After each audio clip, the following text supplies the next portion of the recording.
Hello students, welcome back to another video. तो आज की वीडियो में पढ़ने वाले हैं हम एक नॉवेल जिसका नाम है डॉलर बहू, जिसको लिखा है सुधा मूर्ति ने। आज की वीडियो में हम डॉलर बहू की समरी हिंदी में समझने वाले हैं और समरी को समझने से पहले हम इसके कुछ की पॉइंट्स को डिस्कस करेंगे जो आपके एग्जाम के पॉइंट ऑफ व्यू से वेरी वेरी इंपॉर्टेंट हैं, जिनका ऑब्जेक्टिव टाइप पेपर होता है उनके लिए भी और जिनका सब्जेक्टिव टाइप पेपर होता है उनके लिए भी। BA 5th semester English literature के सिलेबस में पेपर नंबर 2 में ये नॉवेल रखा गया है, डॉलर बहू। चलिए वीडियो को स्टार्ट करते हैं और डिस्कस करते हैं सबसे पहले डॉलर बहू नॉवेल के की पॉइंट्स को। इसका पहला की पॉइंट ये है कि इसके राइटर हैं सुधा मूर्ति। ये जो नॉवेल है इसको लिखा गया था कन्नड़ लैंग्वेज में, तो इसकी ओरिजिनल लैंग्वेज कन्नड़ है। इसको बाद में इंग्लिश में ट्रांसलेट किया गया और इसका टाइटल रखा गया इंग्लिश में डॉलर बहू। और इसका जो ओरिजिनल टाइटल है यानी कन्नड़ में जो इसका टाइटल है वो है डॉलर सॉस। ये जो नॉवेल है ये पब्लिश्ड हुआ था 2003 में। तो ये कुछ की पॉइंट्स हैं जिनको आपको याद रखना है और इसका जो थीम है वो मैं अगली वीडियो में डिस्कस करूंगी। हर बार की तरह इस नॉवेल को शुरू करने से पहले इसके कैरेक्टर्स को डिस्कस कर लेते हैं कि इसमें कितने कैरेक्टर्स हैं और क्या क्या नाम है, क्योंकि जब हम कैरेक्टर्स को जान जाते हैं तो फिर किसी भी नॉवेल की स्टोरी को समझना आसान हो जाता है। तो ये जो नॉवेल है इसमें कई सारे कैरेक्टर हैं और ये एक फैमिली की ही कहानी है जिसमें एक सास जो होती है अपनी दो बहुओं में डॉलर और रुपीस को लेकर भेदभाव करती है। एक बहू जो अमेरिका में रहती है, उसका हस्बैंड डॉलर कमाता है, एक बहू जो इंडिया में रहकर रुपीस कमाती है, तो उसमें वो भेदभाव करती है। तो चलिए डिस्कस करते हैं कैरेक्टर्स को। इसमें जो पहला मेन कैरेक्टर है वो है शामन्ना। शामन्ना जो है अपने घर का मुखिया है यानी कि फादर है और ये एक संस्कृत टीचर है जो कि स्कूल में पढ़ाता है। तो ये शामन्ना कौन है? इस नॉवेल में फादर है अपने बच्चों का। अब देखो इसकी वाइफ है गौरम्मा और यही वो सास है जो अपनी ही दोनों बहुओं में भेदभाव करती है डॉलर और रुपीस को लेकर के। ये एक हाउस वाइफ है और शामन्ना की बीवी है। शामन्ना और गौरम्मा के 3 बच्चे हैं, 2 बेटा और 1 बेटी। सबसे बड़े बेटे का नाम है चंद्रू जो कि शामन्ना और गौरम्मा का सबसे बड़ा बेटा है और ये इस नॉवेल में सिविल इंजीनियर है। दूसरा जो बेटा है वो है गिरीश जो कि वर्क करता है बैंक में, एक क्लर्क है। इनकी बेटी है सुरभि जो सबसे छोटी है। इनकी 2 बहुएं हैं। बड़ी बहू का नाम है जमुना जो कि डॉलर बहू है और ये चंद्रू की वाइफ है, यानी बड़े बेटे चंद्रू की वाइफ है। और जो दूसरा बेटा है गिरीश, उसकी वाइफ है विनुता जो कि एक स्कूल में टीचर है। तो आई होप कि आप कैरेक्टर्स को समझ गए कि किसका क्या क्या रोल है इस स्टोरी के अंदर, इस नॉवेल के अंदर। चलिए कहानी को पढ़ना शुरू करते हैं। कहानी शुरू होती है ट्रेन में। ट्रेन में चंद्रू कहीं जा रहा होता है और उसी ट्रेन में विनुता भी होती है। विनुता जो है बहुत ही खूबसूरत लड़की है, ये अनाथ लड़की है, इसका इस दुनिया में कोई नहीं है और एक आदमी इसका पालन पोषण करते हैं, इसकी देखरेख करते हैं। तो जिस ट्रेन से चंद्रू कहीं जा रहा है उसी ट्रेन में बैठी है विनुता। चंद्रू विनुता को ट्रेन में पहली बार देखता है। विनुता जो है बहुत ही खूबसूरत लड़की है और उसकी आवाज भी बहुत प्यारी है। जब चंद्रू ट्रेन में विनुता की आवाज सुनता है तो वो बहुत ज्यादा इम्प्रेस हो जाता है और वो उससे प्यार करने लगता है पहली नजर में ही। लेकिन देखिए जो चंद्रू है वो विनुता से प्यार तो करने लगा लेकिन वो अपनी फीलिंग्स अभी तक विनुता के साथ शेयर नहीं कर पाया है।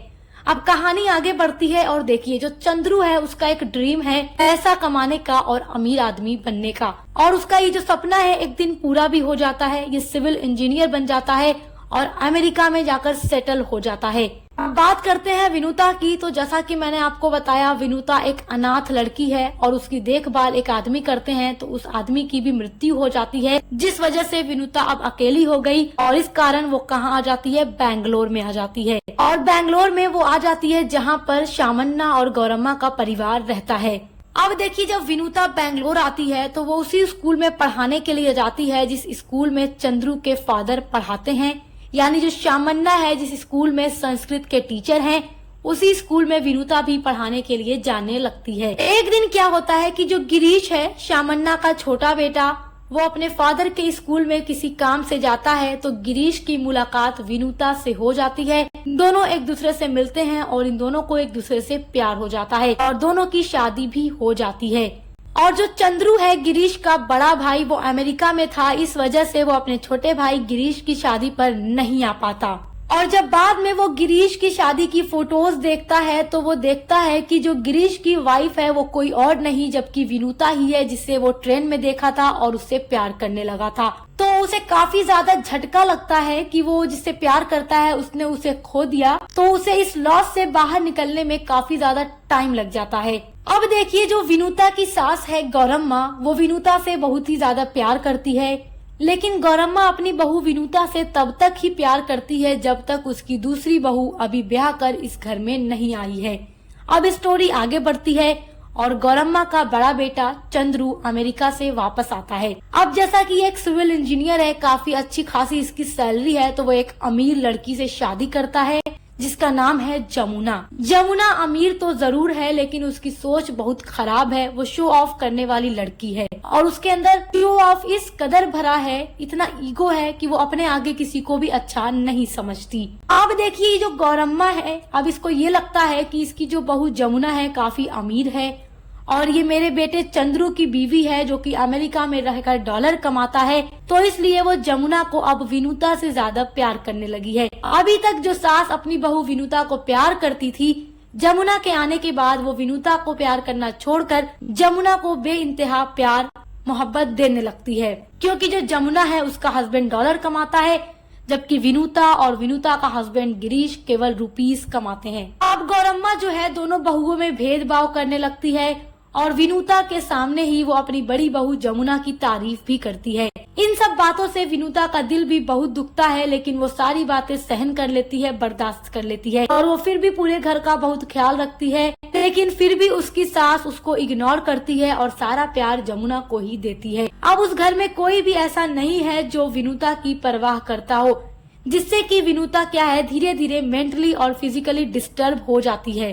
अब देखिए, स्टोरी आगे बढ़ती है। जो चंद्रू है अपनी वाइफ जमुना को लेकर अमेरिका चला जाता है क्योंकि वो अमेरिका में ही रहता है। कुछ टाइम बाद उन्हें एक बेटी पैदा होती है और जब गौरम्मा को यानी जमुना की सास को ये पता लगता है कि उसकी पोती इस दुनिया में आ गई है, उसकी ग्रैंड डॉटर आ गई है, तो उसकी देख रेख करने के लिए, उसका ख्याल रखने के लिए वो अमेरिका चली जाती है। अमेरिका का जो लाइफ स्टाइल है वो काफी ज्यादा गौरम्मा को अट्रैक्ट करता है और वो काफी ज्यादा खुश होती है कि जो अमेरिका का लाइफ स्टाइल है वो इंडिया से बिल्कुल अलग है। यहाँ के लोगों का कितना ऐशो आराम से जीवन गुजरता है और गौरम्मा को ये सारी चीजें बहुत अच्छी लगती है, क्योंकि देखिए ये पैसे की लालची है और डॉलर और रुपीस को देकर ही अपने बहुओं में भेदभाव करती रहती है। इस वजह से इसे अमेरिका जाकर काफी अच्छा लगता है, वहाँ की लाइफ स्टाइल से ये काफी ज्यादा इम्प्रेस भी होती है। अब देखिए क्या होता है, स्टोरी आगे बढ़ती है और गौरम्मा जमुना के साथ जब अमेरिका में कुछ टाइम स्पेंड करती है, कुछ दिन गुजारती है, तो उसको धीरे धीरे जमुना का असली रंग पता लगने लगता है। एक दिन जमुना अपने दोस्तों से बताती है कि उसने इंडिया से एक बहुत ही चीप बेबी सीटर यानी आया मंगा ली है जो उसके बच्ची की देख रेख करती है। और जब ये बात गौरम्मा सुनती है तो उसे काफी ज्यादा झटका लगता है। अब गौरम्मा सोचती है कि जमुना को जैसा उसने पहले समझा था वो बिल्कुल वैसी भी नहीं है, उसके अंदर घमंड और दिखावा भरा हुआ है और वो मुझे कुछ भी नहीं समझती। अब उसे एहसास होता है और उसे अपनी छोटी बहू विनुता का प्यार याद आता है, जिसके प्यार में थोड़ा सा भी स्वार्थ नहीं है।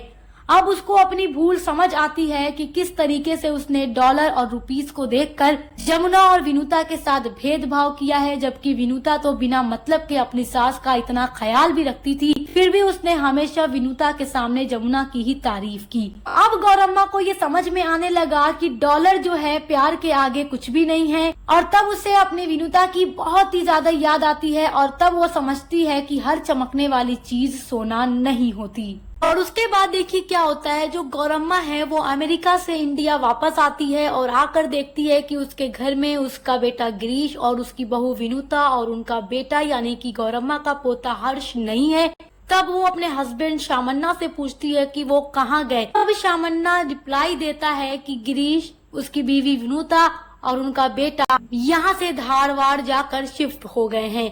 और ये एडवाइस भी शामन्ना ने ही अपने बेटे गिरीश को दी थी कि बेटा तुम धारवाड़ जाकर शिफ्ट हो जाओ, क्योंकि इस घर में विनुता भी खुश नहीं रहती, उसके साथ बहुत ज्यादा भेदभाव किया जाता है।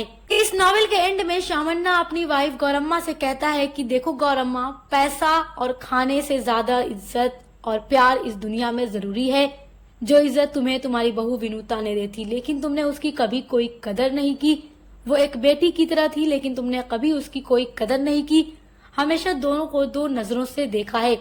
लेकिन जब गौरम्मा अमेरिका गई हुई थी तब उसकी आंखें वही खुल जाती हैं और वो बदल चुकी थी। देखिए, जो नॉवेल है इसके एंड में गौरम्मा को अपनी गलती का एहसास हो जाता है और उसे समझ आ जाता है कि पैसा ही दुनिया में सब कुछ नहीं होता, प्यार भी बहुत जरूरी है। और ये नॉवेल इसी तरीके से खत्म हो जाता है कि हर चमकने वाली चीज सोना नहीं होती। उम्मीद करती हूँ कि इसकी समरी आप समझ गए होंगे। इसके लिए जितना भी लॉन्ग शॉर्ट आंसर क्वेश्चन होगा मैं सब अपलोड कर दूंगी और ऑब्जेक्टिव्स टाइप क्वेश्चंस भी अपलोड कर दिया जाएगा। तो आपको अपने एग्जाम की टेंशन लेने की जरूरत नहीं है। चैनल को सब्सक्राइब करके बेल आइकन को प्रेस कर लें। आप मिलते हैं अगली वीडियो के साथ।